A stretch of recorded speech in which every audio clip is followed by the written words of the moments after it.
नमस्कार, मेरा नाम है चंद्रमणि शुक्ला और आप देख रहे हैं द लीडर हिंदी। कोई वाक्य हो या कोई शब्द या कोई अक्षर, कौन सी चीज कब और कहां बोली जा रही है, इसके मायने वही तय होते हैं। खास तौर से राजनीति में तो शब्दों का अपना ही खेल होता है, जहां बहुत सी चीजें बोलकर भी नहीं समझ आती और बहुत कुछ बिन बोले ही समझ लिया जाता है। और ये समझने के लिए जरूरी है कि आपको राजनीति की ABCD आनी चाहिए।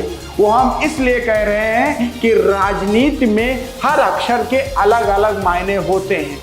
अगर आप उत्तर प्रदेश की सियासत में दिलचस्पी रखते हैं तो हम आपसे MY फैक्टर की बात करें तो आप झट से समझ जाएंगे कि मैं मुस्लिम यादव फैक्टर की बात कर रहा हूं। लेकिन आज मैं एक नए फैक्टर के बारे में बात करने के लिए आया हूं जो शायद आपके लिए नया हो। वो है JP फैक्टर, जो यूपी में इस बार लोकसभा चुनाव में भाजपा का मुख्य आधार बनने वाला है। और इसके लिए सभी छोटे बड़े कार्यकर्ताओं ने कमर कस ली है।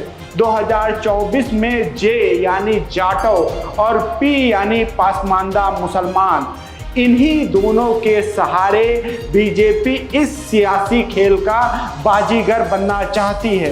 इसमें खोने के लिए कुछ नहीं और पाने के लिए बहुत कुछ है।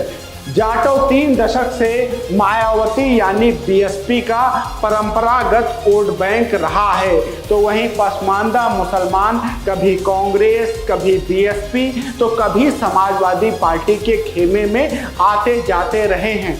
जाटव और पसमानदा मुस्लिम, ये दोनों ऐसे वोट बैंक हैं जो पिछले करीब 5 चुनाव से इधर उधर शिफ्ट होते रहे हैं। अगर J और P को मिलाकर देखा जाए तो ये कुल मिलाकर 26% होते हैं, यानी ये किधर भी परिणाम मोड़ सकते हैं। उत्तर प्रदेश में J यानी जाटव करीब 11% है, जो BSP का आधार वोट बैंक माना जाता है। इसी तरह P यानी पासमानदा मुसलमान राज्य के करीब 20% मुसलमानों में 16% हिस्सेदारी रखते हैं, यानी यूपी के कुल मुस्लिम समुदाय में पासमानदा मुसलमान 80% के आसपास हैं। भले ही आज हम JP फैक्टर के बारे में बात कर रहे हों, लेकिन भाजपा ने इसकी पटकथा विधानसभा चुनाव में दूसरी बार जीत मिलने के बाद ही लिख दी थी।